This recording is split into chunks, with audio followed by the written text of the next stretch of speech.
Viendo en nuestro canal de YouTube. Le damos la bienvenida a esta reunión.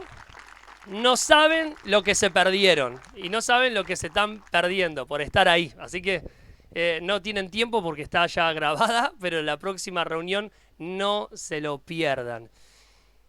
Hablábamos hoy a la mañana para reflexionar y hoy vamos a tener una charla, más que una predicación expositiva, una charla de algo que Dios puso en el corazón para poder reflexionar juntos como iglesia y prepararnos para lo que viene. Es decir, que hoy lo que vamos a hacer es encender motores.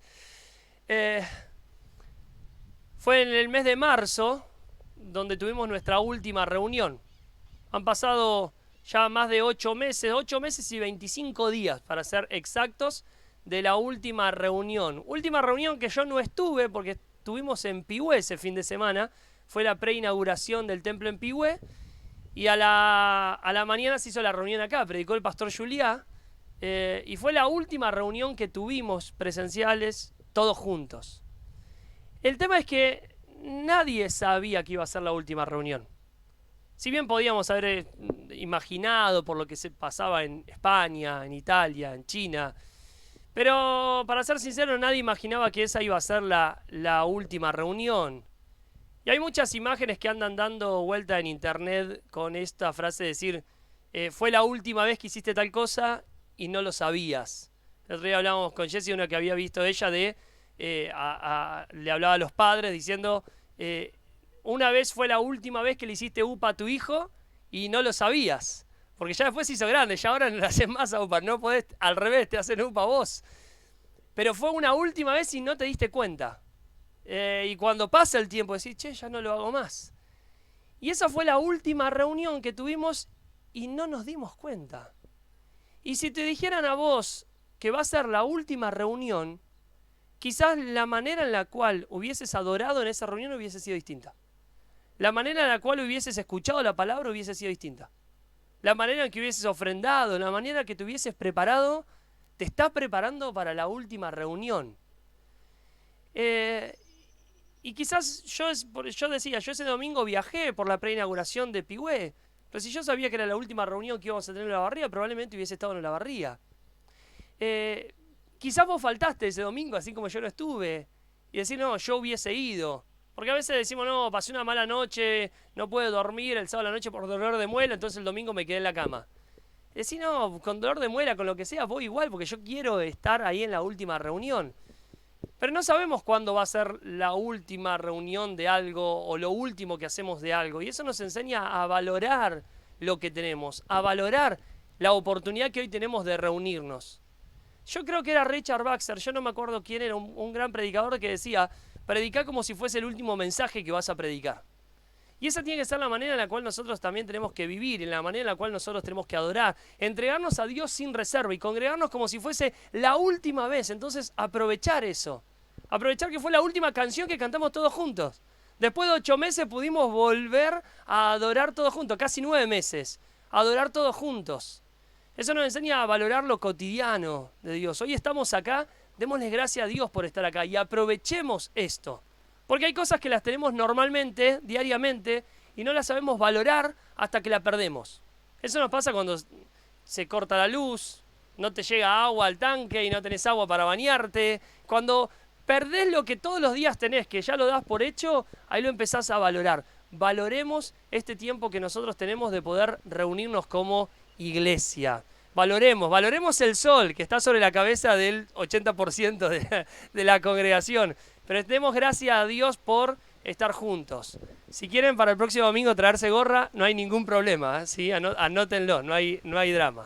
Damos gracias a Dios. Si bien tenemos algunas nubes que por ahí nos dan un respiro, es una hermosa oportunidad y los felicito por estar acá. Gritale al que está al lado tuyo lejos, te felicito, decile. Aprovechamos a gritarnos, aprovechamos a pegarnos puños, aprovechamos el distanciamiento social, nos da excusa para muchas cosas. Hablaba hoy de que te permite levantar las manos para adorar tranquilo, ¿sí? Porque en la reunión siempre que levantás la mano te chocas con la mano de alguien o con la nariz de alguno. Ahora podés tranquilamente adorar, podés tranquilamente cantar, no te van a escuchar los que están al lado, así que aprovechá. Y si están cerca ahí como familia, son familias, ya saben que cantás mal. Así que aprovechá y cantá tranquilo, porque lo estamos haciendo para el Señor. Bien, eh, una de las preguntas que nos hacíamos en las transmisiones de nuestro canal de YouTube es ¿con qué iglesia nos vamos a encontrar? Porque estuvimos estudiando Segunda de Corintios y estamos estudiando Filipenses los días jueves. Y cuando Pablo cuando Pablo habla a la iglesia de Corintio, conociendo la iglesia, el estado en el que estaba la iglesia, él dice, me temo que cuando yo vaya, porque él no estaba ahí, cuando yo vaya, no los encuentre como quisiera. Y que ustedes no me encuentren a mí como quisieran, porque claro, la iglesia estaba envuelta en pecado, en un montón de cosas, y Pablo tenía que ir a disciplinar. Entonces la iglesia cuando lo iba a ver a Pablo, sabía que Pablo venía a disciplinarlos, y no iban a querer verlo así a Pablo. La preocupación de Pablo, él dice, lo que sobre mi corazón se agolpa es la preocupación por todas las iglesias. Hoy nosotros tenemos los medios de comunicación, las redes sociales, los teléfonos, tenemos manera de estar en contacto mucho más directa. Imagínate que antes el apóstol Pablo tenía que mandar una carta a los filipenses, bienvenido, pase, y tenía que mandar una carta a los filipenses y tardaban 3 meses en llegar. Y después la respuesta, otros 3 meses en llegar. Y depende si te agarraba en qué época, si tenías que ir en barco, en invierno no podías. Así que para tener novedades de la iglesia, saber la salud espiritual de la iglesia, y tardaba meses, y él se preocupaba, oraba por ellos todo el tiempo, y tenía esta carga por sus vidas. Entonces, él con los corintios dice, yo me temo, conociendo un poco la iglesia, no encontrarme con la iglesia que yo espero encontrarme. A los filipenses, él dice, yo sé que ustedes estando ausentes o presentes se van a mantener firmes en el evangelio. Entonces tenemos cristianos que ante la ausencia de la iglesia, ante la ausencia de los pastores, de los líderes, de hermanos que te puedan ayudar, reaccionan de dos maneras. La cuarentena fue cuarentena para todos, la pandemia fue pandemia para todos, pero la manera de transitar a través de estas circunstancias fue muy diferente en cada uno de nosotros. Y hoy nosotros se habla de volver a una nueva normalidad, o de empezar una nueva normalidad, no sería volver a una nueva normalidad, de acostumbrarnos a una nueva normalidad. Pero nosotros tenemos que ir a una normalidad bíblica. Nosotros como iglesia tenemos que volver a las Escrituras y volver a estudiar qué es lo que Dios espera de nosotros como iglesia. Ese es el compromiso que nosotros hemos asumido con cada miembro de la iglesia y que cada miembro de la iglesia ha asumido con el resto, de esforzarnos por ser cada día más bíblicos. Hablamos siempre, ustedes cuando hicieron el curso de membresía nos habrán escuchado decir, no esperen una iglesia perfecta. No lo somos y estamos lejos de ser una iglesia perfecta. El chiste siempre es, si buscas una iglesia perfecta, vas a perder el tiempo porque no la vas a encontrar. Y si la encontrás, no entres, porque cuando entres la arruinás. Es decir, iglesia perfecta no hay. La perfección va a estar en el cielo. Ahora, ¿qué es lo que nosotros buscamos? Es esforzarnos cada día por ir hacia esa perfección. Y esforzarnos cada día por ser más bíblicos. El no ser perfecto no nos justifica. Si no somos perfectos, somos así, aguantate.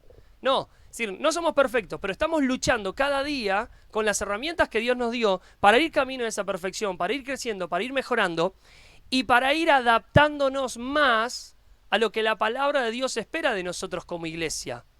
Porque la iglesia no es como un restaurante donde vas y te presentan el menú, la cartilla y vos elegís lo que tenés ganas de comer. La iglesia no se dirige de acuerdo a lo que el pastor piensa o se le ocurre o a lo que la mayoría vota.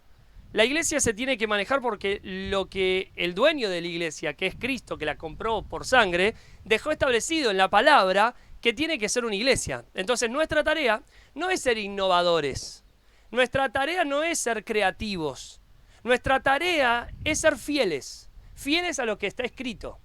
Entonces es ir a la palabra y decir, como iglesia, ¿cómo tenemos que funcionar? Como iglesia, ¿qué es lo que tenemos que hacer? Y hoy nosotros estamos en una iglesia post-pandemia. Estamos en una congregación post-pandemia. Sí, la pandemia no terminó, muchos hablan de rebrotes, podemos ver lo que sucede en Europa, entendemos la situación que estamos viviendo, pero de a poco nos estamos pudiendo volver a congregar. Estamos orando para congregarnos en la iglesia, para congregarnos con condiciones ideales, pero estamos empezando otra vez a funcionar plenamente como iglesia. Entonces, la pregunta es, ¿qué clase de iglesia nos vamos a encontrar? Y la iglesia son sus miembros, somos nosotros. Y aquí nos vamos a encontrar con realidades muy diversas, porque muchos están acá encendidos, ardiendo en el espíritu, con deseos de que Dios haga algo, han aprovechado este tiempo de desierto para buscar a Dios y Dios se le ha manifestado de una forma especial y están crecidos, han crecido desde la última vez que nos reunimos. Y hay otros que por otras circunstancias vienen de capa caída, sería el dicho. Vienen desanimados, vienen diciendo que no salga mucho el sol porque yo acá no aguanto, no tienen muchas ganas de estar y vienen con la fe que se ha apagado, que se ha apocado. Y somos un cuerpo, somos una iglesia y necesitamos trabajar. Y vamos a tener una ardua tarea por delante para poder volver a retomar todas las cosas que estábamos haciendo y que tenemos que hacer y para poder seguir implementando las cosas que Dios nos llamó a nosotros a hacer como iglesia.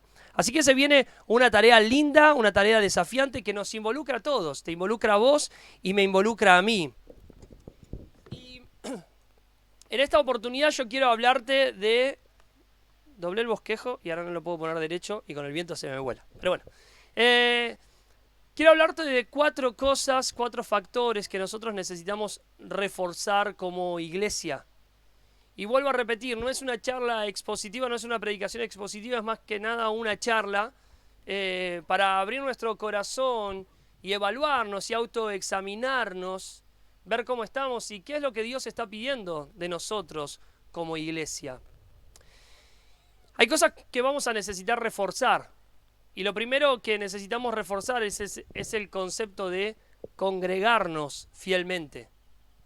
Y uno me puede decir, bueno, yo estoy acá sentado, esto será para los que ven después a la noche la predicación por YouTube. Y sí, es para vos que nos estás viendo, pero también es para cada uno de nosotros, porque esta es la primera reunión.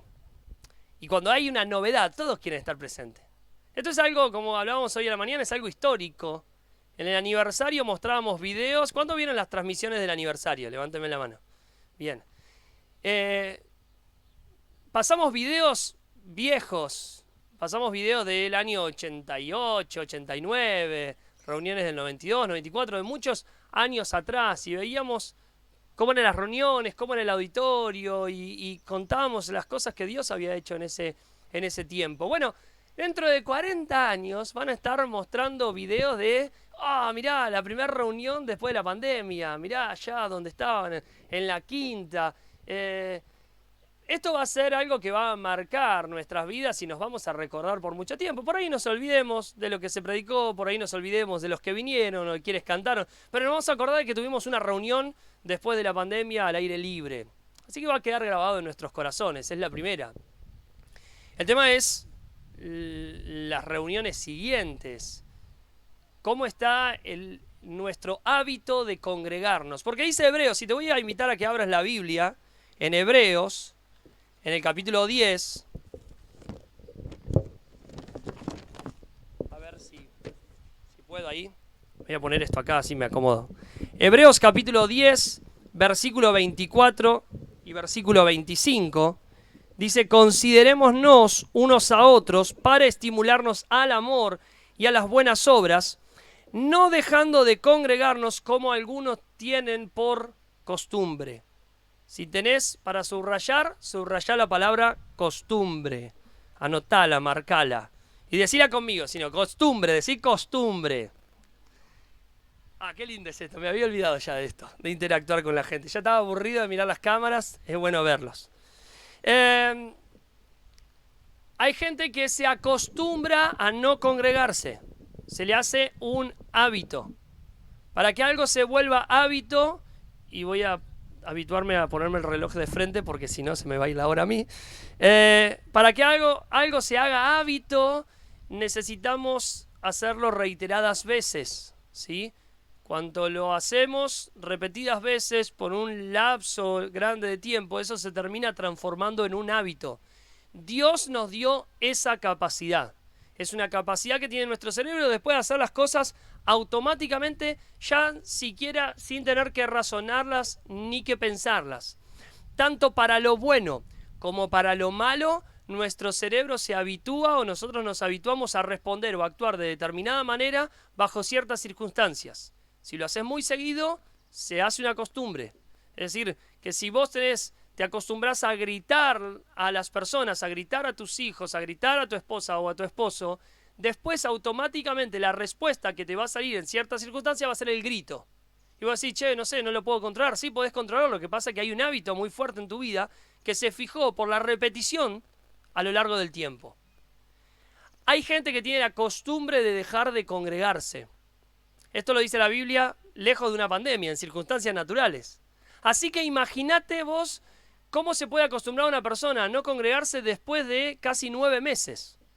Estamos hablando de 78 reuniones que nosotros tuvimos, si contamos domingo y miércoles, ahora jueves, solo 2 reuniones por semana, sin contar el aniversario, sin contar Pascua, sin contar la reunión evangelística, sin contar nada.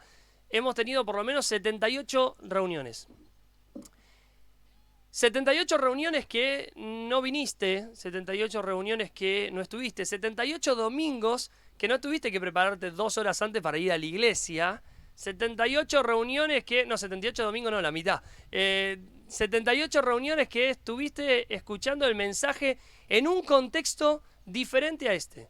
Ya este contexto, donde ustedes me están mirando fijo, todavía no sigue siendo el ideal. Porque me están mirando fijo, pero cada vez están más achinados los ojos, más cerrados. Entonces, no es el ideal. Viento, ruido, te pasa un perro por acá. Es el contexto del aire libre, pero tenemos que aprovecharlo. Ahora, en tu casa, ¿sí? Que las circunstancias pueden ser distintas, pero hay algunos que por ahí el domingo, a la mañana, o desde la cama, ¿sí? Tranquilo, total es a un clic de distancia o un botón ahí con el dedo, o todavía en pijama, en pantuflas, tranquilo viendo la reunión. Que como te levantaste un poquito tarde, querés ir a poner la pava para el mate, mientras están Carlito y Facu ahí dando los teléfonos y esto que el otro, voy a poner la pava para el mate. Mientras dice, che, no está fría, voy a calentarlo otra vez, voy a cambiar la yerba, que se levantan los nenes y tenés que preparar el desayuno, que esto y que el otro, y que, te dormiste, porque ese sábado no dormiste bien, dormiste el domingo y los ves después. El miércoles, o el jueves, mejor dicho, un día espectacular, llegué a casa como a las 9, bueno, la predicación la veo después. Cosas que pasan, sobre todo en otras iglesias, por lo que hemos hablado. Suele suceder. No es la misma atención que vos me estás prestando acá. Fíjate que no te moviste, no fuiste al baño, no te levantaste, no contestaste el celular. Se puede hacer. Pero lo que pasa es que el contexto a veces somos muy permeables. Entonces, hemos oído la palabra de Dios, hemos tenido la oportunidad de seguir predicando la palabra de Dios. Hemos tenido la oportunidad de volverla a escuchar y volverla a escuchar y volverla a escuchar. Pero hay gente que no ha sabido aprovechar ese beneficio y por mucho tiempo ha escuchado mal la palabra de Dios. Entrecortado, a cachitos en parte, no predispuesto. Y eso hace que la alimentación espiritual que haya tenido durante todo este tiempo no haya sido la mejor, no haya sido la ideal.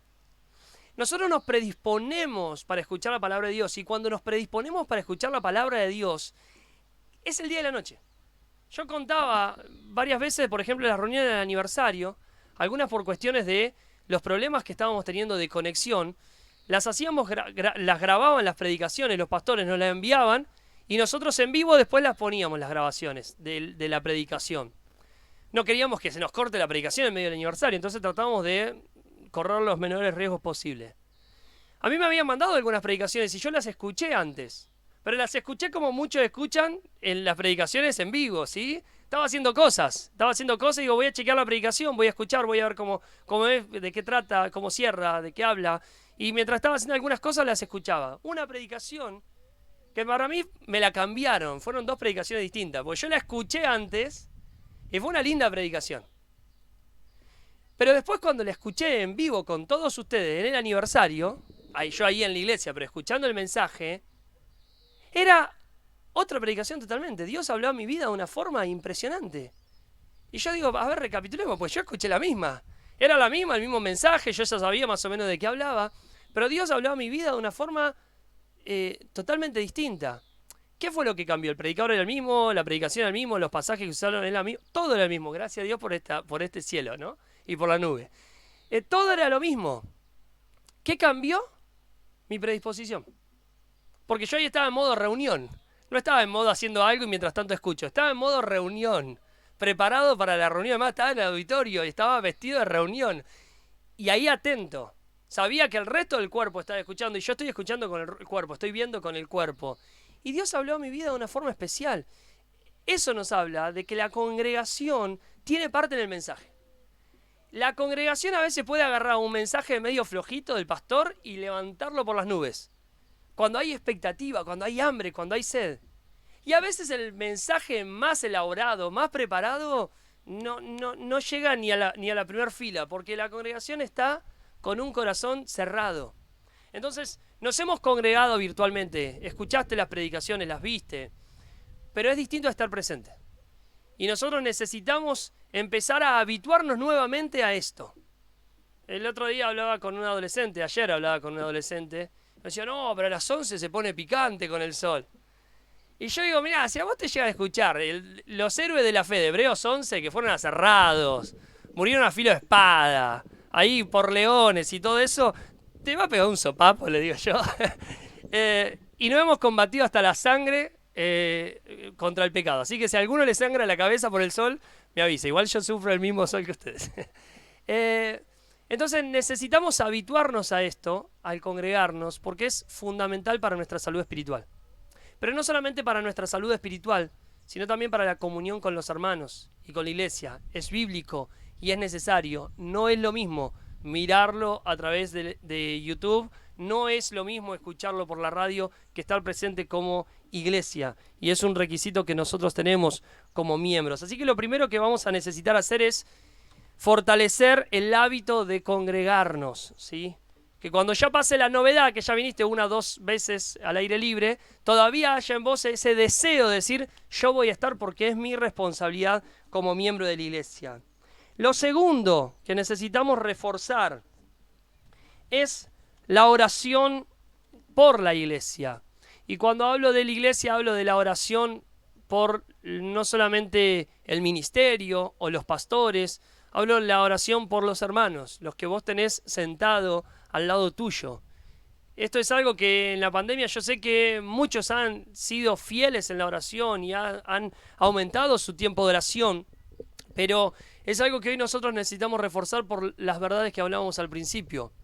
Las situaciones que vos estás atravesando son diferentes a las situaciones que están atravesando las personas que están al lado tuyo.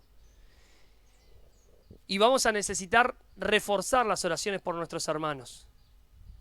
Cuando estudiábamos 2 de Corintios y cuando estudiábamos el capítulo 1 de 2 de Corintios, Pablo habla de una prueba que él tuvo que pasar.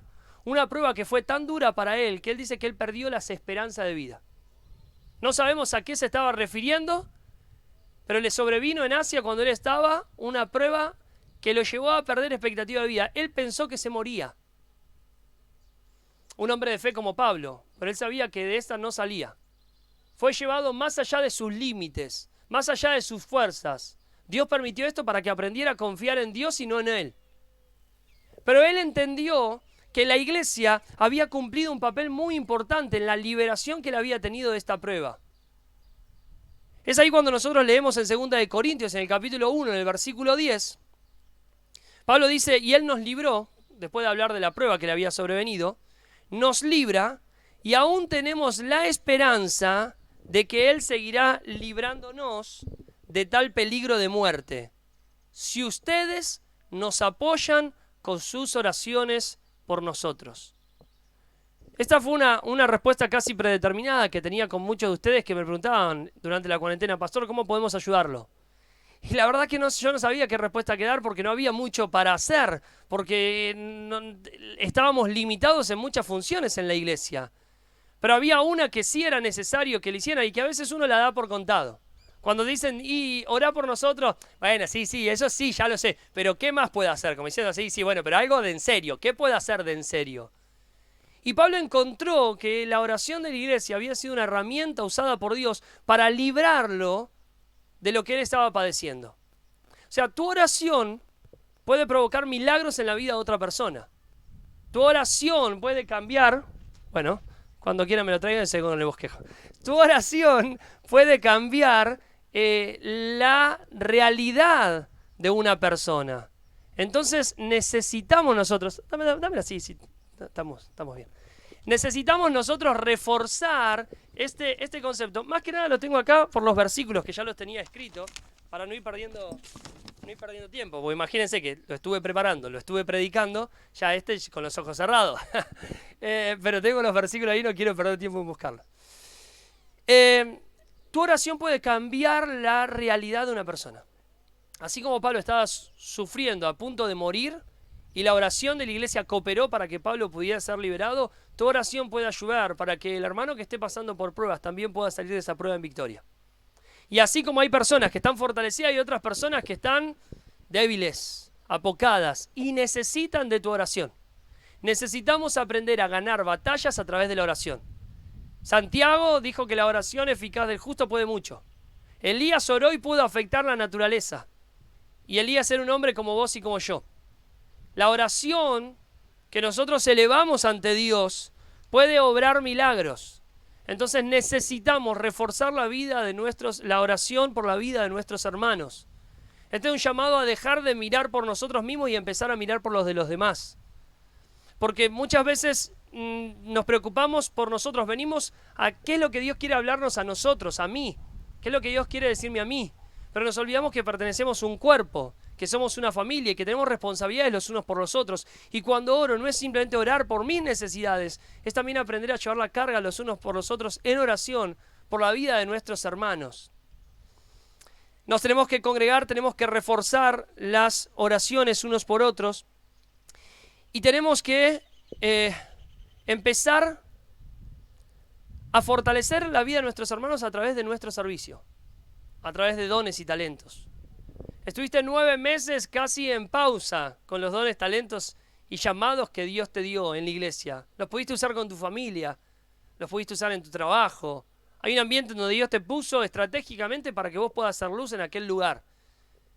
Pero la iglesia te necesita, tu hermano te necesita. Te necesitamos y nos necesitamos unos a otros. No es lo mismo que estés a que no estés. Porque la Biblia nos puso en un cuerpo. La Biblia dice que nosotros somos el cuerpo de Cristo. Y esta analogía nos ayuda a entender con cada miembro la utilidad que tiene. Dios te puso en un lugar, en la iglesia, con un talento, con un carácter, con una forma de pensar, con unos dones, con habilidades, porque la iglesia te necesita. Y nosotros necesitamos trabajar para la edificación del cuerpo de Cristo, que ahora para terminar vamos a hablar que es la edificación en conjunto, no la edificación individual de cada cristiano. Necesitamos fortalecer a nuestros hermanos en la oración y con el servicio. De eso último ahora termino hablando algo de eso. Pero también necesitamos seguir esforzándonos por cumplir la gran comisión. ¿Cuál es la gran comisión? Sí, con barbijo todos se hacen... Estoy hablando, pero no me entiende por ese barbijo, pastor. Fuerte, ¿cuál es la gran comisión? Predicar el evangelio. Bien, pero vamos a ser bíblicos y literales. Id y ¿qué? Y hacer discípulos. Id y hacer discípulos. ¿Sí? La gran comisión tiene como énfasis el ir y hacer discípulos. Se les predica, se les enseña, se los bautiza, pero es un trabajo del discipulado. Le predico y lo voy discipulando. Muchas veces nosotros preguntamos a cuántas personas le predicaste y uno puede tener un número, uno puede decir, sí, no, este tiempo le estuve predicando a este, aquel, al otro. Pero cuando le preguntas, no a cuántos le predicaste, sino a cuántos discipulaste, todos empiezan a, ¿cómo discipular? ¿A qué se refiere, pastor? No entender. Es la tarea del cristiano, es la tarea nuestra. A veces nosotros cuando hacemos evangelismo lo que hacemos es propaganda. Somos expertos en marketing y en publicidad para la iglesia. Es decir, nuestro evangelismo se resume a, che, el domingo estamos transmitiendo en vivo en la iglesia, conectate a nuestro canal de YouTube o a compartir el link de los videos de las predicaciones. Genial, háganlo, síganlo haciendo, que la palabra corra. Buenísimo.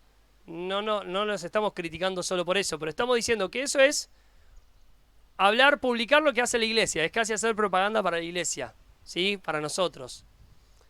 Pero el predicar el evangelio es hablar de lo que Cristo hizo. Es hablar de Dios, es hablar del hombre, es hablar de lo que Cristo hizo por nosotros. Es predicar el evangelio integral. No es solamente invitarlo a la iglesia. ¿Sí? Va más allá de eso.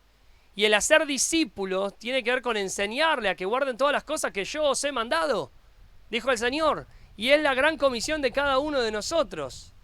A veces pensamos que es tarea del pastor. Entonces yo le invito a la iglesia y que se siente y roguemos que el pastor predique un mensaje evangelístico. Para que entienda. Porque uno después se preocupa y dice, uy, che, no va a entender nada, no está entendiendo nada, no entiende nada, mañana me va a llenar de preguntas. Pero es tarea nuestra, de cada uno, de cada miembro, el ir y hacer discípulo. Hablábamos hoy a la mañana y pensábamos un poquito de la iglesia primitiva, la iglesia del primer siglo, en Jerusalén, el libro de los Hechos. No tuvieron pandemia, pero sí tenían otras complicaciones, otras restricciones. No podían predicar en el nombre de Jesús porque los azotaban, los metían preso. Si vos eras judío y decías que Jesús era el Mesías, te echaban de la sinagoga, te podían expulsar de tu familia, corrías un montón de riesgos sociales, económicos. Había persecución, había problemas. Sin embargo, la iglesia seguía predicando, seguía trabajando. Y según algunos números que se estiman, se calcula que la membresía en la iglesia de Jerusalén, algo extraordinario, era como de 20.000 miembros. Es extraordinario porque las iglesias del Nuevo Testamento eran pequeñas. La iglesia de Filipo, de Colosa, de Tesalónica, se calculan que eran decenas de personas, no más. Pero la iglesia de Jerusalén era una iglesia grande, sobre todo a su principio. Después empezó la persecución y se empezaron a esparcir por todos lados. Pero cuando Pedro predica, el primer mensaje, ¿cuántos se convierten? 3.000 dijeron, ¿no? Sí, 3.000. 3.000 se convierten. ¿A cuántos de ustedes les gustaría que hoy predicamos y de repente vengan 3.000 personas acá? Levánteme la mano. Genial. ¿Cuánto les gustaría que el domingo que viene, si se nos permitiera un protocolo, tuviéramos 3.100 personas? ¿A quién le gustaría? Claro, porque ustedes se sientan ahí y después somos nosotros los que tenemos que organizar una reunión para 3.100 personas. Uno lo ve desde ese lado y está genial. Ahora, yo también me pondría contento y yo también quiero eso. Oramos para que suceda algo así.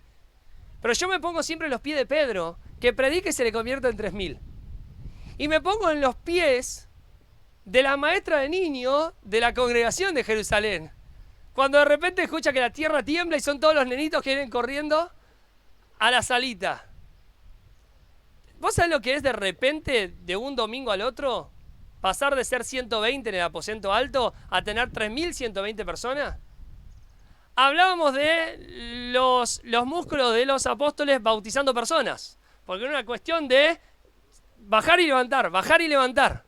Los gimnasios se fundían en ese momento. Era simplemente, querés ir al gimnasio, te hacés pastor y bautizás gente. Era más o menos así.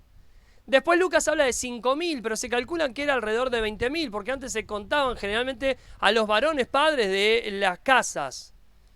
Y las mujeres y niños estaban dentro del paquete. Entonces cuando se habla de 5.000, algunos calculan que podrían haber sido 15.000, 20.000 personas. El número no se sabe, pero estamos hablando de miles de personas. Que es rápido, el crecimiento es exponencial. De hecho, dice por ahí en Hechos capítulo 6, y crecía la palabra del Señor, Hechos 6:7, y el número de los discípulos se multiplicaba grandemente. Hechos 6:7. Capítulo 6, versículo 7. Se multiplicaba grandemente. Quiere decir que el crecimiento era exponencial. No dice se sumaban, sino que se multiplicaban. Yo me pongo los pies de los apóstoles y digo, claro, a ver, 20.000 personas, había sacado la cuenta, eran 12 apóstoles, los dividimos por 12 a los 20.000, como que hace una reunión de apóstoles y dice, che, bueno, vamos a dividir la congregación para pastorearla.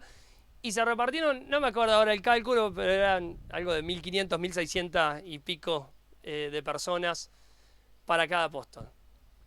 Era imposible, yo había sacado la cuenta, si los querían visitar en la casa una vez por día, tardaban como un día por persona, tardaban como 4 años y medio para visitar. Imagínate para dar consejería, donde tenés que charlar y volver a charlar y volver a charlar, tener alguna entrevista con los miembros, Era un trabajo difícil. Yo digo, ¿cómo hacían para pastorear ellos? Es que la respuesta es obvia, no lo hacían solos. No lo hacían solos. La iglesia de Jerusalén tenía personas como Bernabé, tenía personas como Esteban, tenía personas como Felipe, tenía personas como Juan Marco, tenía personas que hoy nosotros, muchos de esos no los conocemos, que cumplían un rol fundamental dentro de la iglesia. Claro, conocemos el nombre de los apóstoles, pero si vos lees el libro de los Hechos, ves a Pedro, ves a Juan, después ves a Pablo, que ni era parte de ese grupo, vino después, pero no sabés nada de Mateo, no sabés nada de, no sé, de Tadeo, no sabés nada de ninguno de los otros apóstoles. Se los menciona una vez y después no sabés. Pero estaban cumpliendo una función fundamental dentro de la iglesia. ¿Cómo es que, sin poder tener reuniones como las nuestras, sin poder predicar de Jesús abiertamente como los obligaban ellos, el pueblo judío, a no hacerlo, la iglesia seguía creciendo? ¿Cómo es que una iglesia en China, cómo es que una iglesia en lugares donde el evangelio está perseguido, crece exponencialmente? ¿Por las transmisiones en vivo que hace su pastor? ¿Porque el pastor los reúne y el pastor les predica? No, porque los cristianos de esos lugares, como decimos, se ponen la 10 y empiezan a cumplir con la gran comisión. Empiezan a ir y predicar y a ser discípulos. Y cuando nosotros decimos, vamos a hacer bautismo, la gente misma dice, pastor, a este le prediqué, lo discipulé, le eché fuera demonio, dice de todo, pastor, ya está listo para bautizarse. Y el pastor puede hablar con la persona y encuentra una persona que se ha convertido y dice, me tiro al agua, me bautizo enseguida. Vemos gente que predica y cumple con la gran comisión. Y esto es algo que nosotros necesitamos reforzar, porque el servicio durante 9 meses lo hemos visto resumido a conectarnos a un canal de YouTube. Y lo que hemos hecho en nuestra vida de congregación, es cierto que están los grupos pequeños y genial que se han juntado durante todos los meses a través de Zoom, WhatsApp, lo que sea, pero se han juntado y ahora están haciendo presencialmente y estamos de a poco volviendo a la normalidad. Lo general ha sido conectarse y estar presente, y la manera en la cual nosotros hemos servido es dándole like al video, compartiéndolo y poniendo algún comentario. Y después en la congregación, claro, estábamos, limitados, pero ahora estamos volviendo. Y es necesario despertarnos. Es necesario salir de esa modorra, salir de esa costumbre. Es necesario reforzar esto, porque como dijimos al principio, la iglesia te necesita, tu hermano te necesita. Hay un llamado de Dios, hay dones que Dios te dio, hay un ministerio que pesa sobre tus hombros, hay características que te distinguen del resto y Dios te puso en esta iglesia porque tiene una función que cumplir a través de tu vida para la bendición de la iglesia. Y termino con esto. Efesios capítulo 4, acompáñenme a Efesios capítulo 4. Dice el versículo 11... que él mismo constituyó a unos apóstoles, a otros profetas, a otros evangelistas, a otros pastores y maestros. Está hablando de los ministerios dentro de la iglesia, los líderes, etcétera, etcétera. El Señor los puso. Bien, ¿para qué los puso? ¿Cuál es nuestra función? Por lo menos una de las funciones principales, no es lo único, pero ¿cuál es la función? Versículo 12. A fin de perfeccionar a ¿quiénes? A los santos. ¿Y quiénes son los santos? Genial, escucharon la predicación del jueves, o por lo menos la vieron. A los santos para la obra del ministerio. Vieron que muchas veces gente dice, ay no, el Señor no me llamó al ministerio. Otros dicen, el Señor me está llamando al ministerio. A todos los llamó al ministerio. Todos tienen un ministerio. Todos tienen, porque ministerio es servicio. Y todos estamos llamados al servicio. Algunos en un área, otros en otro área, pero todos tienen un ministerio dentro del cuerpo de Cristo. Y mi tarea, como la tarea de los pastores, es perfeccionar a los santos para que puedan cumplir la obra del ministerio. Es decir, que la obra del ministerio la haces vos. Y nuestra tarea es discipular, perfeccionar, trabajar, para que vos puedas tomar a otros, como Pablo le dijo a Timoteo, y perfeccionarlos y trabajarlos, para que ellos también puedan seguir haciendo la obra. La obra del ministerio la realizan los santos, la realizan los miembros, para la edificación del cuerpo de Cristo. Y en eso también y este es el concepto para ir cerrando. Para la edificación del cuerpo de Cristo. ¿Quién es el cuerpo de Cristo? Perdón, no escuché. La iglesia, nosotros. Somos el cuerpo de Cristo, los miembros son el cuerpo de Cristo. Es decir, que vos tenés un ministerio para la edificación de tus hermanos. Es decir, que vos servís para que otros sean edificados. La Biblia nos llama a no mirar por nosotros mismos, sino también mirar por lo de los demás. Eso es lo que Cristo hizo por nosotros y es lo que nosotros estamos llamados a hacer. El que no conoce a Dios mira por lo suyo propio. Cada cual mira por lo suyo propio. Pero el cristiano mira por lo de los demás. Antepone las necesidades del otro por encima de las nuestras y sirve, porque la grandeza del reino está en el servicio. El que quiera ser el más grande del reino, aprenda a ser el servidor de todos. Aprenda a servir. Y la Biblia dice que estamos puestos para la edificación del cuerpo de Cristo. Es decir, que tenemos que estar trabajando para servir a la iglesia y para edificar a la iglesia. Quiere decir que cuando nosotros venimos acá, no podemos venir solamente a edificarnos a nosotros mismos. ¿Qué es lo primero que hacemos? No estoy diciendo que no se pueda, no estoy diciendo que esto no suceda. Pero tenemos que pensar en cuerpo, en comunidad, en iglesia. Es decir, ¿qué estoy haciendo yo para edificar a mi hermano? Claro que en una familia, un recién nacido, alguien que recién está comenzando los caminos del Señor, como un recién nacido, la familia gira en torno a ellos. Les enseña a caminar, les ayuda a crecer, pero después va adquiriendo responsabilidades para poder ayudar también a otros. Y esa es nuestra tarea como iglesia, el poder velar por nuestros hermanos. Porque nuestra tarea es la edificación del cuerpo de Cristo hasta que todos lleguemos, dice ahí Efesios. Hasta que todos lleguemos. A Dios no le interesa un cuerpo mal formado que crece desproporcionalmente. Cristo es la cabeza de un cuerpo que tiene que crecer coordinadamente. Tiene que crecer. Cuando un miembro está enfermo, todo el cuerpo se duele. Todo el cuerpo gira alrededor de él para poder sanarlo, para que pueda seguir creciendo. Pero yo pongo, la utilidad de mi mano se pone a disposición de todo lo que todo el cuerpo necesita. Y esa es la tarea que nosotros hoy tenemos que llevar adelante.